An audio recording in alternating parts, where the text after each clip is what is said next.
Assalamualaikum warahmatullahi wabarakatuh. Kembali lagi dengan saya, Gorlami Sugiono. Selamat datang di channel saya dan jangan lupa like, komen, dan subscribe. Kali ini saya akan menggambar salah satu bocil yang paling berbahaya di alam semesta. Bocil satu ini lebih berbahaya daripada bocil kematian ataupun bocil dark system saat sedang push rank. Dia adalah Dontol.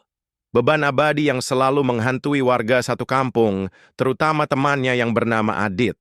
Suara Adit tolongin Dit, Adit tolongin Dit, Adit tolongin Dit, itu sangat mengganggu sekali. Saking mengganggunya sampai-sampai ketika sahur Adit tidak bisa dibangunkan oleh Tung Tung Tung Sahur. Karena Adit jauh lebih trauma oleh suara Dontol.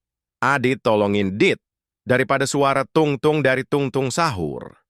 Untuk menjaga reputasi sebagai pembangun sahur tunggal dan paling disegani dan paling ditakuti, Tung Tung Tung Sahur akhirnya mengejar Dontol dan pengen dipentungnya bocil beban satu ini. Alhasil, Dontol dikejar-kejar oleh Tung Tung Tung Sahur keliling kampung. Tetapi tidak ada yang membantu. Malahan warga menonton sambil mukbang bakso Kang Ujang. Akhirnya bocil beban kampung kita kena azab. Untuk kalian para penonton, jangan ditiru kelakuan Dontol kalau tidak mau dikejar sama para anomali. Sekian dari saya. Sampai jumpa di video selanjutnya dan jangan lupa paket lengkap. Like, komen, dan subscribe.